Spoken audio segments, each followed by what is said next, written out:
जनाब डॉक्टर अब्दुल गफ्फार कादरी साहब आपसे मुखातबत फरमाएं। स्टेज पे तशरीफ फरमा मोहतरम नसीम सिद्दीकी साहब, हमारे दो भाई जो बहुत कुव्वत के साथ हमारे साथ खड़े हैं, मोहतरम हबीब कुरैशी साहब, करीम कुरैशी साहब, मुन्ना भाई, हमारे हारिस करीम साहब, समाजवादी के लोग भाई, फैसला भाई, इस बस्ती की बड़ी शख्सियत खादर शाह साहब, हमारे नौजवान दोस्त जिन्होंने इस प्रोग्राम को कामयाब करने की कोशिश की, मोहतरम असलम पठान साहब, बब्बू कुरैशी साहब, हमारे यूनुस आर्किटेक्ट साहब, बरकत भाई, हमीद भाई, हमारे चिंटू भाई, हमारे तमाम साथी, इमरान भाई, मोहम्मद साहब, अकबर पुजारी साहब, इमरान भाई, बब्बू भाई, सामने बैठे हुए मेरे नौजवान साथियों, बुजुर्गों,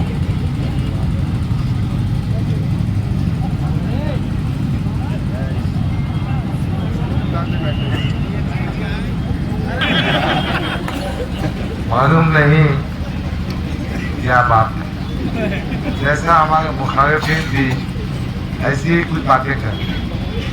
देखिए, यहाँ पर स्टेज सजा था। सियासत में सियासी बातें होना चाहिए,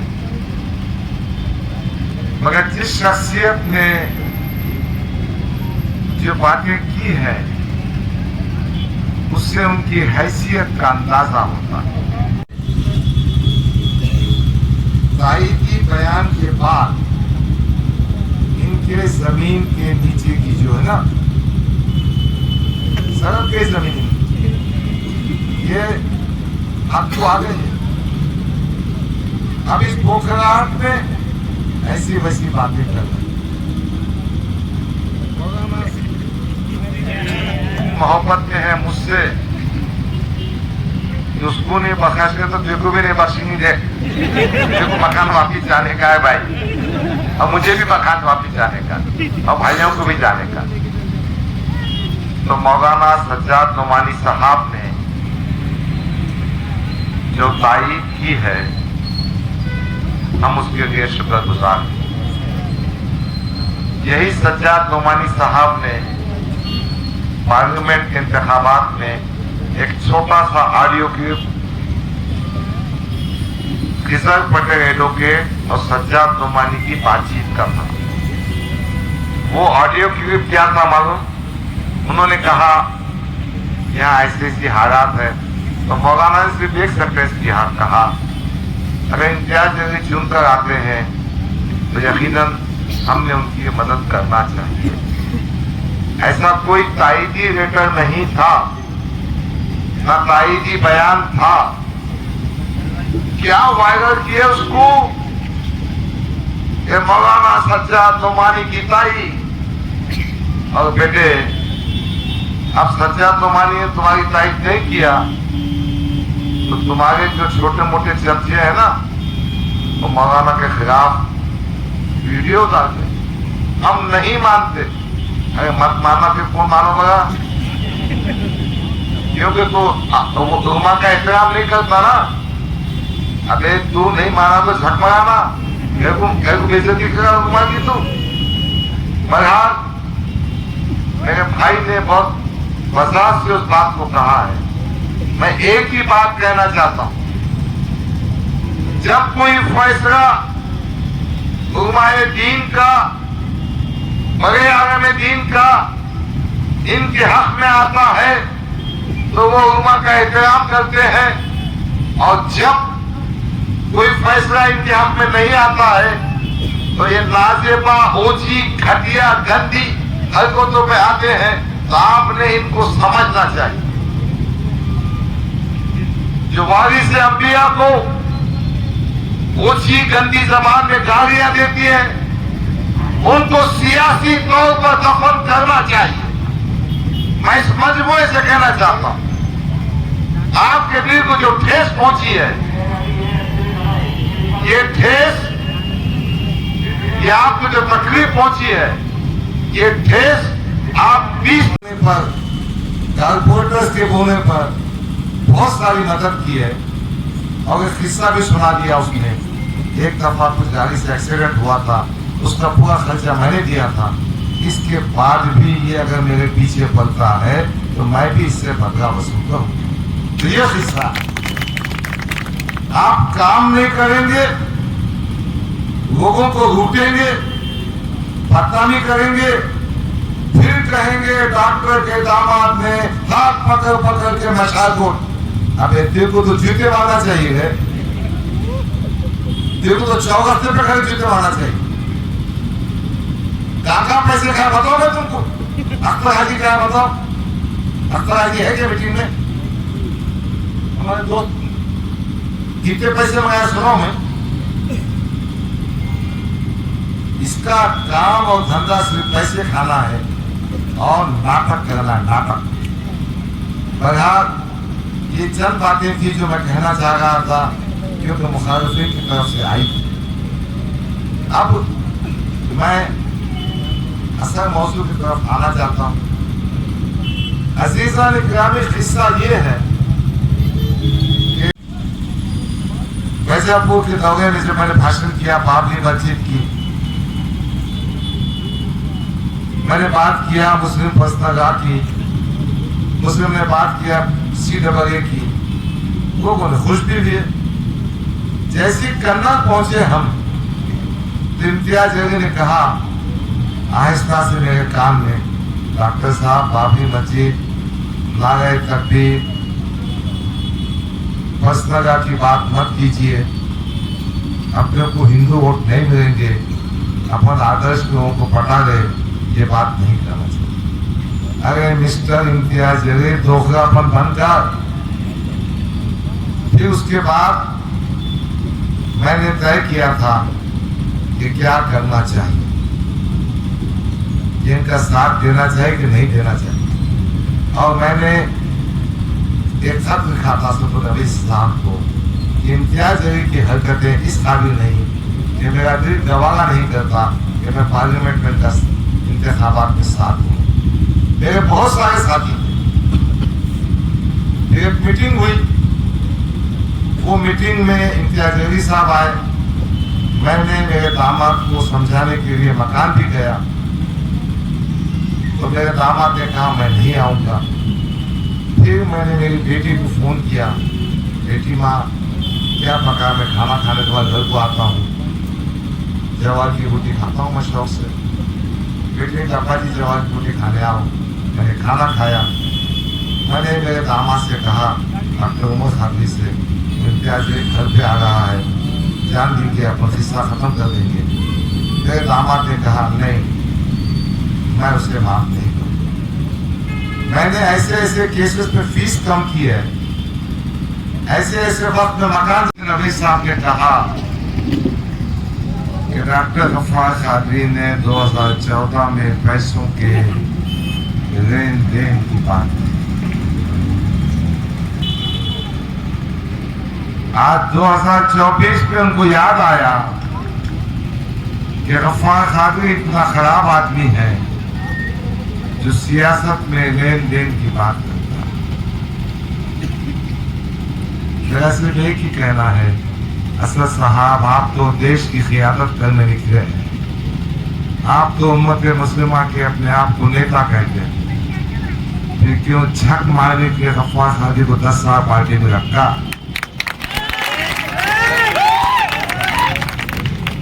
क्यों 2 वक्त मुझे टिकट दिया? क्यों मुझे महाराष्ट्र का कारगुजार सदर बनाया?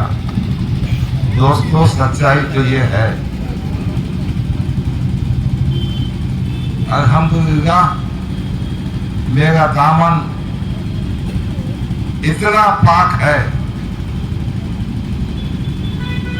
लेन देन के मामला में। हाँ गुनाहगार होगा, अगर मुझे मेरे गुनाह को माफ कर, मगर पैसों के मामला में मुझ पर कोई उंगली नहीं उठा सकता। पैसों के लेन देन में मैं इस पर कोई उंगली नहीं उठा सकता। मेरा दुश्मन भी कहेगा कि गफ्फार कादरी हिसाब किताब में सीधा आदमी, मगर मोहतरम ने कह दिया भूखराहट है ना, बहुत परेशानी है। सवाल का जवाब ये देना चाहिए था, क्या गफ्फार कादरी का इस हल्के असेंबली में उम्मीदवार बनने का हक था या नहीं था? क्या गफ्फार कादरी पे मैंने खत लिखा था उनको, खत बड़ा तफसीली था। उस खत पे मैंने लिखा था कि मोहतरम सदर साहब, मेरी उम्र 67 साल हो चुकी है, शायद ये इलेक्शन मेरी जिंदगी का आखिरी इलेक्शन होगा। सदर साहब ने उस वक्त तो कोई जवाब नहीं दिया, मगर परसों 2 दिन पहले यहाँ की स्टेज से कह रहे थे कि उम्र 70 साल की हो गई है, अल्लाह अल्लाह करी। मिस्टर असदुद्दीन अवैसी, काश तुम ये मेरे सामने कहे होते, मैं भी आपको जवाब दिया होता। मेरा मानना है कि एक मोमिन जो अल्लाह को मानता है, अल्लाह का बंदा है, वो पैदा होने से लेके मरते दम तक अपना काम अंजाम देता। समाजी खिदमत भी,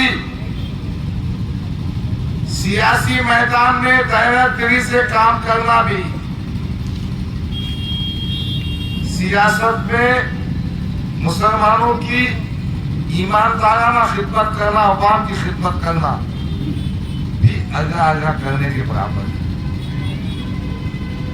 अगर टोपी पहन के, शेरवानी पहन के ऐसे भामटे बात मत करो ना भाई, बहुत हो गया। वो जो उनका बच्चा है ना, वो तो उसके खत्म आगे। जिगारपुर के स्टेज से उन्होंने कहा, डॉक्टर का दामाद हाथ पकड़ पकड़ कर पेशेंट से कह रहा था 2024 के पार्लियामेंट इंतखाबात में, अरे आदमी के बच्चे तेरे बाप की जागीर है क्या? मेरा दामाद मेरी बात क्यों सुनेगा? वो एमजीएम में प्रोफेसर ऑफ मेडिसिन है, डॉक्टर उमर कादरी की बात कर रहा हूं, वो हेड ऑफ डिपार्टमेंट है, वो 42 साल का नौजवान है जो 42 साल में मेडिकल कॉलेज में प्रोफेसर और एचओडी बना है। डॉक्टर उमर कादरी को आप सब जानते होंगे, बेगर्ज तरीके से कौम और मिल्लत के काम आता है। और इम्तियाज जलील, अगर तेरी याददाश्त कमजोर होगी तो मैं याद दिलाना चाहता हूं, जब ताज विमानता होटल में बैठे थे, मैंने असद साहब से कहा था इसकी हरकतें तो ऐसी है कि मैं मेरे दामाद को कन्विंस नहीं कर सकता, स्टेज पे क्या भाषण करूं मैं। फिर मैंने असद साहब को वाकया सुनाया था।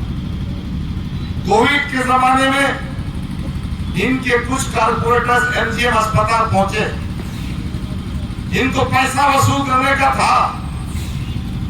उन्होंने डॉक्टर उमर से गाली गलौज की, बदतमीजी की।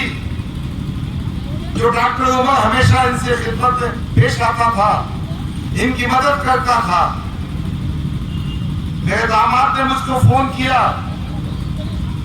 मेरे दामाद ने मुझसे कहा कि अंकल ये लोग ऐसी हरकतें कर रहे हैं। मैंने कहा इम्तियाज जलील के चमचे और एजेंट है, वसूली के काम में लगे बैठे हैं, मैं कुछ नहीं कर सकता, आप पुलिस पे तकरार दो। डॉक्टर उमर कादरी ने पुलिस पे तकरार की है और उसके बाद से डॉक्टर उमर कादरी का दिल उचाट हो गया। इज्जतों से खिलवाड़ करेंगे, लोगों को गाली गलौज देंगे, अपने चमचों एजेंटों के जरिए बेइज्जत करेंगे और फिर तुमको वोट दे। ये शहर में जितने मुस्लिम व्यापारी हैं जिनको इम्तियाज जलील ने नहीं लूटा, मैं नाम नहीं लेना चाहता, एक फैक्ट्री में हमारा दोस्त है, वो मैन पावर सप्लाई का काम करता है। ये खासदार बनने के बाद उस फैक्ट्री के मैनेजर के पास जाकर कहता है कि वो मैन पावर का काम मुझे दे दो। यकीनन जब किसी का दिल दुखता है, तकलीफ होती है, तो मुखालफत करेगा। तो मैं इम्तियाज जलील को याद दिलाना चाहता हूं कि ताज विमानता होटल में मैंने कहा था कि इम्तियाज जलील साहब, आपकी हरकतें, आपकी खसरतें इस तरह की है कि आप सिर्फ पैसा वसूल करना चाहते हैं, जिसके नतीजे में मेरा दामाद भी आपसे नाराज है, मैं उसको कन्विंस नहीं करता। उसके आगे की स्टोरी सुना देता, मैं तो छुपाता नहीं, मैं अब सुना देता। जब बात निकली है ना तो पूरी हो जाने दो। मैंने बीच में साफ दिली से, जान दो अपनी पार्टी का कैंडिडेट है, अपने इख्तिलाफात होंगे, साथ देना चाहिए। मैंने इनके साथ